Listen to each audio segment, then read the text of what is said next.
Martinez Zogo, pourquoi combattez-vous les personnalités suivantes? La première, c'est Samuel Vondo Ayolo. La deuxième, c'est Motazé. La troisième, c'est Amogo Belinga. Et Messanga Nyamding. C'est Lionel Adebouda de Libreville qui nous envoie cette question. Alors, on va commencer par Samuel Vondo Ayolo. Oui, vous savez, il y a des noms, quand je les entends, il y a des noms, quand je les prononce, tout de suite j'ai la nausée. Je n'ai pas envie de prononcer ce nom-là. Bon, passons, s'il vous plaît. Louis-Paul Motazé. Louis-Paul Motazé, en tant que ministre des Finances, pour dire vrai, je ne le combats pas. Hein. Oh, d'accord. Je suis contre, sa façon de gérer ce ministère et la façon avec laquelle il gère les finances du Cameroun.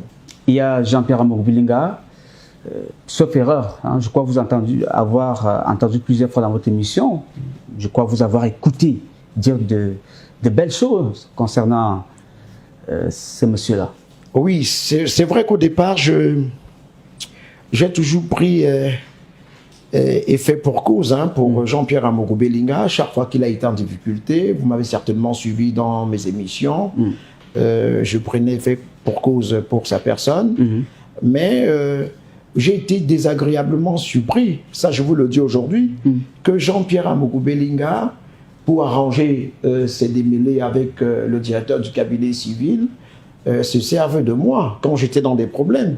Et je vous le dis clairement, Georges Meka, le procureur de la République de l'époque, s'était confié à un ami, dont je préfère dire le nom, s'ils veulent, je pourrais citer le nom demain, que Jean-Pierre Amogo Belinga l'a mis dans les problèmes, il lui a mis la pression pour qu'il m'incarcère. Ça, c'est Georges Meka, l'ancien procureur de la République, centre administratif Yaoundé, tribunal de première instance, qui s'est confié à un de ses amis qui est un ami à moi. Alors, à partir de cet instant, je considère que Jean-Pierre Amogo Belinga... c'est grave ce que vous dites, hein, quand même. Je le dis. Pour moi, Amogo Belinga n'est pas une personnalité. Pour moi, ce n'est pas un milliardaire établi. Vous comprenez? Il n'est ni opérateur économique dans le sens propre du terme, il n'est ni industriel. Les milliards qu'il a, tout le monde peut procéder par cette façon pour les avoir. Il n'a fait aucun travail extraordinaire. Pourquoi vous ne le faites pas pour devenir milliardaire vous aussi? Je n'ai pas envie de faire comme lui parce que demain je pourrais être rattrapé. Par quoi?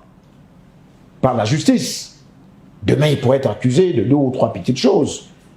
S'il n'arrive pas à justifier la provenance de ces milliards, qu'il distribue comme ça à la volée, distributeur automatique des billets de banque. Attention, hein.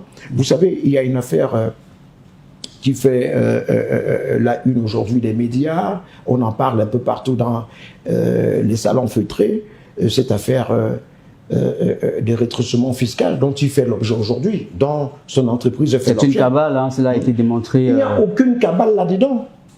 Je suis désolé. Il n'y a aucune cabale. Depuis l'indépendance du Cameroun, avez-vous déjà appris qu'un opérateur économique ou un industriel camerounais ou un homme d'affaires reconnu comme tel, établi comme tel, a poursuivi en justice des fiscalistes pour arnaque ou bien... Sauf qu'ils ont été piégés, je crois, dans son bureau. Vous connaissez bien... Avec des caméras dissimulées, Monsieur Paul Désir, ça et là. vous connaissez bien... Qui les ont filmés en train de prendre des bakchis, des rétrocommissions. Vous connaissez bien Monsieur Jean-Pierre Amogo Belinga. S'il avait ces preuves, il les aurait déjà publiées partout. Il ne les a pas. Il a été dit, moi je l'ai écouté dans un reportage où on disait que tout cela a été transmis à la justice. Il fait ce qu'on appelle la fuite en avant.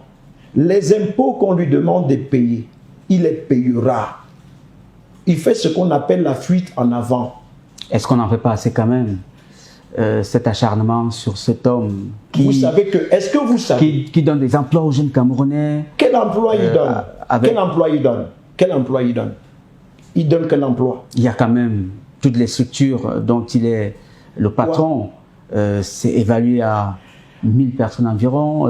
J'ai pas envie de faire son avocat ou vous ne pouvez même pas le faire puisque de les défendre, mais pour jouer les avocats d'Amourou Belinga sur le plan médiatique, oui. Il faut avoir les éléments. Vous ne pouvez même pas avoir les éléments pour le défendre. Il est indéfendable, ce monsieur. Ce monsieur, oui, il a joué les hommes généreux en donnant de l'argent à qui en fait la demande, à gauche et à droite, mais dans le fond, c'est quelqu'un pour qui moi je n'ai plus de respect. C'est quelqu'un pour qui moi je n'ai plus de respect. Et je vous le dirai une autre fois. Pour le moment, limitons-nous à ce que je vous dis. Pour moi, Jean-Pierre Amourou Belinga, homme d'affaires établi comme tel, je mets de réserve, opérateur économique. Il n'y a pas qu'au Cameroun qu'il a des activités. Il y a la sous-région, vous l'avez parfois vu aller en Guinée équatoriale, en Centrafrique, Gabon. Aller en Guinée équatoriale, c'est quoi? C'est extraordinaire d'aller en Guinée équatoriale, d'aller en Centrafrique, d'aller où? En France, par exemple, où il a une Vous connaissez les hommes d'affaires qu'on a dans ce pays et qui sont reconnus comme tels, qui payent des centaines de millions, des milliards aux impôts. Pourquoi ils n'ont jamais eu ce problème? Pourquoi la première fois que l'administration fiscale a des problèmes avec un supposé opérateur économique, c'est lui? Il faut faire attention. Il paye les impôts, il les payera. Messanga Yamding, c'est le dernier nom sur la liste. Oui, Messanga Yamding, c'est quelqu'un qui est très aimable, c'est quelqu'un de sociable, c'est quelqu'un que nous aimons tous. C'est bien qu'il ait compris qu'il faille sortir les Camerounais de l'ignorance, de la désinformation, en les informant naturellement. C'est bien qu'il le fasse, mais je voudrais qu'ils comprennent que l'acharnement contre lui, tel que c'est parti là, s'il n'a pas le soutien, un tant soit peu, du président de la République, il sera broyé. Vous avez dit qu'il sera broyé? Il sera broyé. Broyé, c'est-à-dire renvoyé à Garoua, il sera paralysé sur le plan politique, sur le plan professionnel, si vous voulez, administratif. Donc on va essayer de le paralyser à ce niveau. On va essayer même. Si vous avez ces confidences, ces informations? Oh oui, je pense que je suis mieux placé pour vous dire une certaine vérité.